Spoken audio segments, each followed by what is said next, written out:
last one, which is that the Deputy President has breached Article 151B and Section 34 of the Leadership and Integrity Act.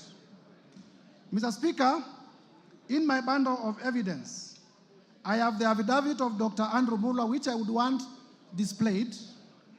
Dr. Andrew Mulwa, Mr. Speaker, was the acting CEO of the Kenya Medical Supplies Agency. Kenya Medical Supplies Agency, through funding of the Global Fund, did advertise for a tender for purchase of mosquito nets to benefit Kenyans. The tender was worth about 3.7 billion.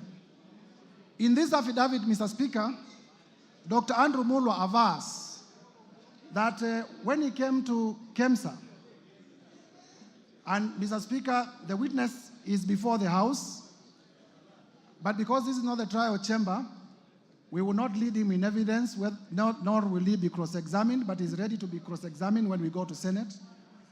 He avers that when he was appointed as an acting CEO of KEMSA, and he came to office, he found the tender ongoing, and one day, the Deputy President called him, threatened him, so that he could release a bid bond.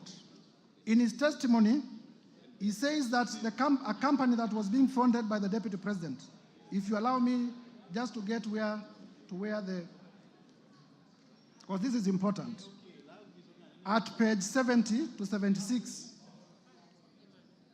at page 70 to 76 of my bundle of documents, Dr. Andrew Mulwa avers that His Excellency Rigathi Gachagua called me from his mobile phone. The number is provided. On my mobile phone number, the number is provided, and pressured me to surrender to his proxy the original bid bond submitted by Sobika Impex for the above tender. He told me that he would send a proxy to collect the original bid bond.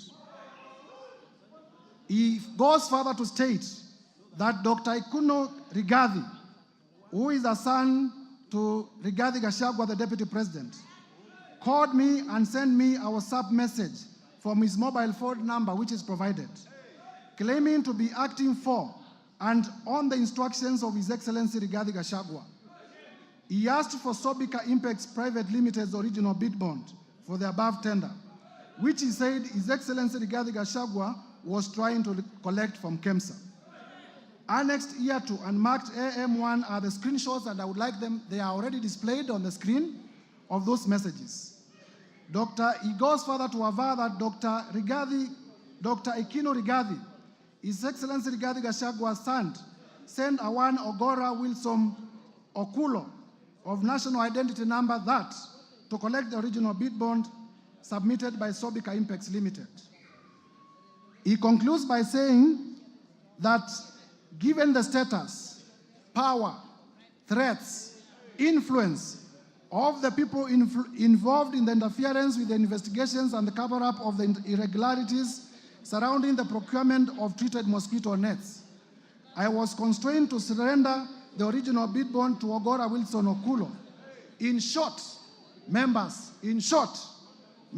please listen to this. In short, I was caught in a tricky situation, as there was nothing much I could do as a junior government officer against a sitting Deputy President of the Republic of Kenya.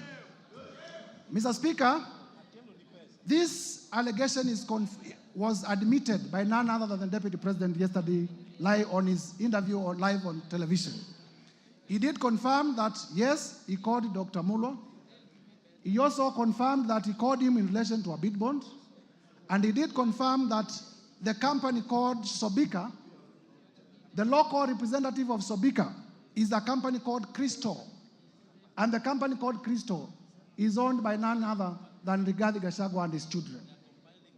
And therefore, there was a direct conflict of interest that the Deputy President, that the local representative of Sobika, which is an international company registered in India, is a company owned by the Deputy President. And the Deputy President is making a call regarding a tender to a junior government officer. I wonder how many other calls he has made. But I do not need to belabor this point because none other than the Deputy President himself did admit on live television yesterday that he did make the call. It was in relation to the bid bond, and therefore I urge members to adopt the evidence of Dr. Andrew Mulwa as the truthful and factual evidence, exhibiting that His Excellency Rigathi Gachagua did interfere with the tendering process and also did interfere with the investigation into the same. His Excellency the Deputy President did inform the country falsely that no money was lost. Mr. Speaker, you would know that this tender was funded under the Global Fund. And the Global Fund, through letters that we have exhibited, did cancel this funding. And therefore, the Kenyan people lost up to 5 billion Kenya shillings and as well a relationship with the Global Fund, which is a major partner in our health sector. And therefore, to allege that no money was lost is false, because the Global Fund did cancel the tender, and also it affected our relationship in terms of funding from the Global Fund. And we had to do a lot of diplomatic work, going to WHO, going to Geneva, in order to restore our relationship with the Global Fund. Mr. Speaker, lastly,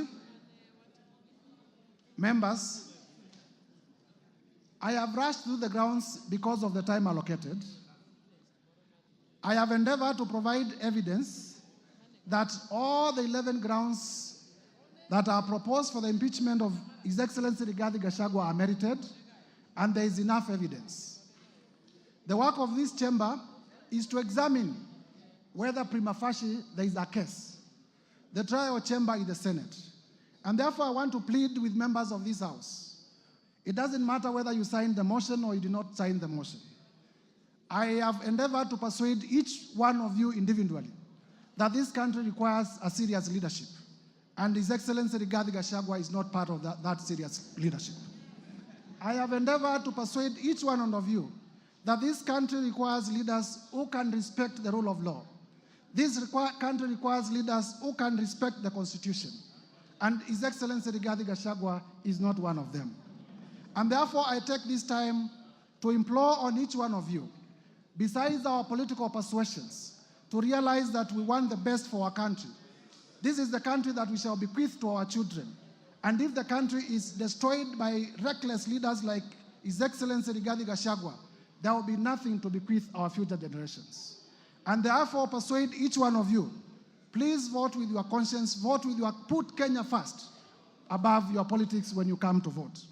Lastly, Mr. Speaker, members of Parliament, if you listen carefully to His Excellency Rigathi Gachagua, and I did say at the time of giving my notice of motion, I have nothing against him as a person. But I was perturbed yesterday because His Excellency Rigathi Gachagua did insult members of Parliament. He insulted the intelligence of members of Parliament.